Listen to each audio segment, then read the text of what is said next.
Nyabut komputer dari listrik atau matiin saklar power supply? Perlu nggak ya?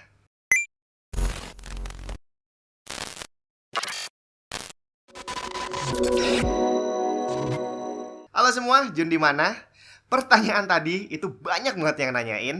Dan sebenarnya sih kalau kita bicara tentang listrik, perlukah kita nyabut alat elektronik dari stop kontak? Itu berlaku universal. Artinya nggak hanya untuk komputer, tapi juga berlaku untuk alat-alat elektronik yang lain. Nah, tapi sebenarnya apa sih concern kita untuk nyabut listrik tadi? Apakah karena alasan tagihan listrik? Atau karena alasan safety? Atau karena alasan keawetan alat elektroniknya sendiri? Di rumah kita ada banyak banget peralatan elektronik. Komputer hanya salah satunya. Dan beberapa di antara alat elektronik tadi memang didesain untuk nggak dicabut dan colok setiap hari. Contohnya AC. Coba tuh kalau kamu mau tiap hari nyabut colok AC, manjat ke atas. Dia didesain untuk tetap nyolok terus-terusan. Terus ada juga kulkas nih contohnya. Dia bukan cuma nggak untuk dicabut colok, tapi dia memang didesain untuk nyala terus 24 jam. Terus ada juga peralatan elektronik yang punya jam digital. Contohnya kayak microwave, terus TV, terus ada lagi jam digital yang memang benar-benar jam listrik. Dan setiap kali listriknya mati, dia akan reset lagi dari jam 00. Nah, alat-alat seperti ini memang didesain untuk nyolok terus. Nah, bagaimana dengan peralatan elektronik lain? Apa sih yang ada di rumah kita? Paling cuma mesin cuci, terus komputer, terus konsol. Udah, paling itu aja. Yang akan membedakan adalah jumlahnya aja. Nah, kira-kira perlu nggak sih kita nyabut listrik, nyabut kabel dari stop kontak, atau matiin power supply-nya komputer? Ada satu istilah yang mungkin udah banyak yang pernah dengar, energy vampire. Dinamakan energy vampire karena dia adalah sebutan untuk alat-alat elektronik yang secara diam-diam masih terus nyedot listrik walaupun dia lagi nggak dipakai. Walaupun angkanya kecil, tapi kalau dikaliin berjam-jam, berhari-hari, dan berbulan-bulan, bisa jadi angkanya jadi besar juga. Contohnya AC, kalau lagi nggak nyala, kemungkinan dia juga nyedot listrik loh. Terus TV, kulkas, komputer, saat dia lagi nyolok, walaupun dalam kondisi mati, dia sebenarnya nyedot listrik juga. Nah, menurut survei yang dilakukan oleh Department of Energy United States, bukan Indonesia ya, bahwa rata-rata 25% biaya listrik yang kita bayar tiap bulannya adalah untuk bayarin energy vampire tadi. Nah, sekarang kita akan buktiin sendiri seberapa akurat pernyataan dari survei tadi. Di sini saya udah melakukan beberapa tes ke beberapa peralatan elektronik yang ada di rumah saya dengan menggunakan alat ini, wattmeter. Jadi saya ngukur beberapa alat elektronik saat lagi standby, dia sebenarnya narik listrik berapa banyak. Jadi hanya saat standby, AC saat lagi mati, komputer lagi mati, TV lagi mati, dan segalanya. Oke? Langsung aja kita lihat gimana hasil tesnya. Kita mulai dari TV digital 40 inci. Ini bukan smart TV ya. Dia standby makan 0,4 watt. Terus PS4 dia standby 0,8 watt. Terus PS5 belum beli PS5-nya. Terus ada microwave, ini standby-nya 2 watt. Terus lagi charger. Nah, ini siapa yang paling sering ninggalin charger nyolok tanpa ngecas? Tapi aman aja. Dia makan daya 0 watt. Terus yang ditunggu-tunggu, PC. Jadi PC saya di rumah itu saat standby dia memakan daya 2,9 watt. Ini PC-nya doang, belum termasuk monitor. Sedangkan untuk monitornya, ini dia standby-nya 1,3 watt. Terus ada lagi satu printer kecil, printer Canon IP2770.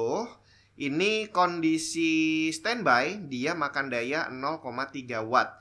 Jadi untuk PC, totalan nih semua PC, monitor, sama printer itu standby-nya makan sekitar 4,5 watt. Dari semua peralatan elektronik yang udah saya ukur, ternyata PC adalah yang paling boros. Jadi 4,5 watt untuk standby itu adalah untuk PC saya ya. Untuk PC kamu saya nggak tahu berapa, tapi pastinya tiap PC bakal beda-beda. Kita ambil contoh yang sudah saya ukur 4,5 watt standby.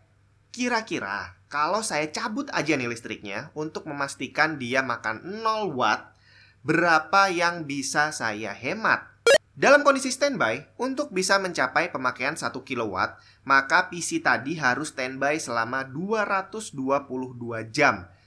Jadi selama 222 jam, saya bisa menghemat 1 kilowatt yang kalau dirupiahkan mungkin sekitar Rp1.500. Jadi kurang lebih setiap 9 hari saya menghemat Rp1.500. Dan kalau diakumulasi selama setahun, saya bisa hemat sekitar 60 ribuan.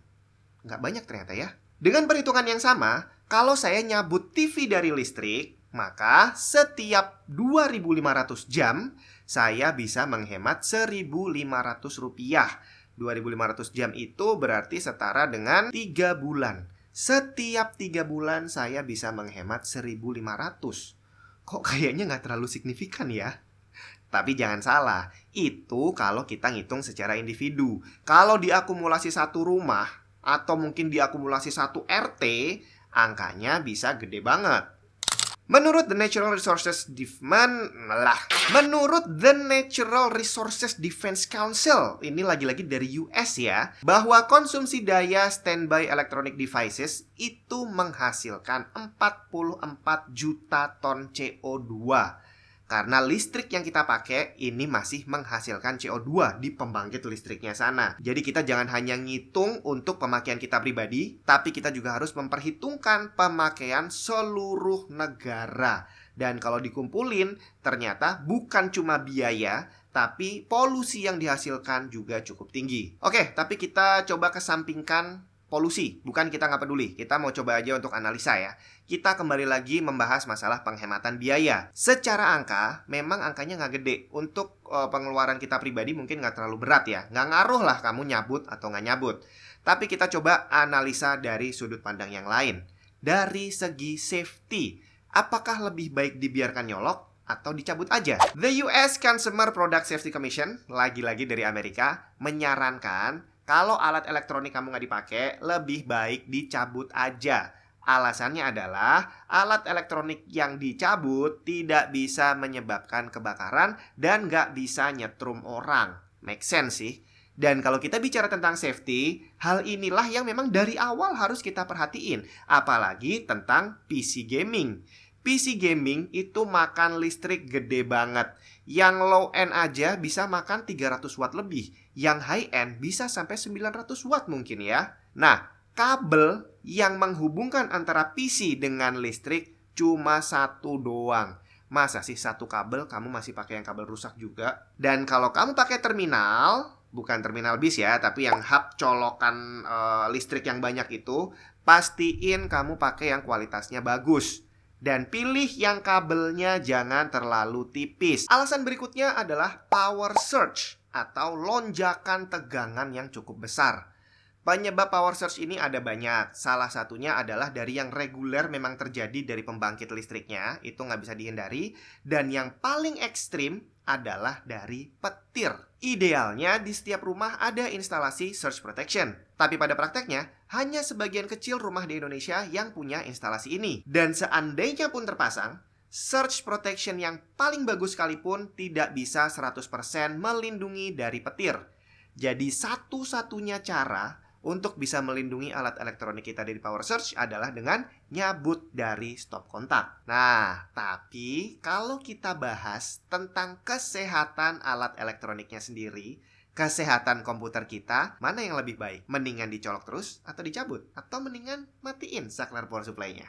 Kalau membahas soal kesehatan alat elektronik, sebenarnya lebih bagus untuk gak usah dicabut, gak usah dimatiin saklar power supply-nya. Karena saat pertama kali kamu nyolokin atau pertama kali kamu nyalain power supply, itu akan ada inrush current yang masuk ke dalam alat elektronik kamu. Belum tahu inrush current? Tonton videonya. Yang jelas, inrush current ini bisa berkali lipat lebih besar dari arus normal yang masuk ke dalam alat elektronik kita. Dan banyak alat elektronik, termasuk power supply komputer kita, itu ada yang punya inrush current protection. Dan karena ada yang memasang proteksi, berarti inrush current ini punya potensi untuk merusak. Seberapa besar kemungkinannya? Nggak ada yang tahu.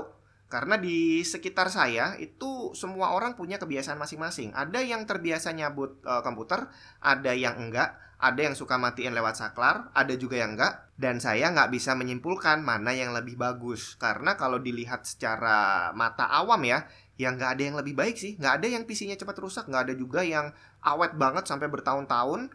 Yang jelas kita hanya tahu bahwa inrush current tadi punya potensi untuk merusak. Tapi seandainya kalau kamu memutuskan untuk udahlah, gue mendingan cabut aja lah biar aman, nggak masalah. Tapi ada beberapa hal yang perlu kamu perhatiin. Kalau memang kamu berencana untuk nyabut colok, jangan cabut colok untuk masing-masing alat listrik. Kamu lebih baik pakai terminal aja dan pilih terminal yang bagus yang ada saklarnya. Kalau mau matiin, nggak usah dicabut. Matiin saklarnya aja. Karena kalau kamu cabut colok, itu berpotensi menimbulkan percikan api. Dan yang kedua, khusus untuk komputer, jangan matiin lewat saklar power supply. Alasannya bukan karena safety, tapi lebih menjaga biar saklarnya nggak cepet rusak. Saklar mau bentuknya kayak apapun, semakin sering kamu pencet bakal semakin cepat rusak. Dan kalau sampai saklar power supply rusak, yakin kamu mau beli power supply baru hanya karena saklarnya doang.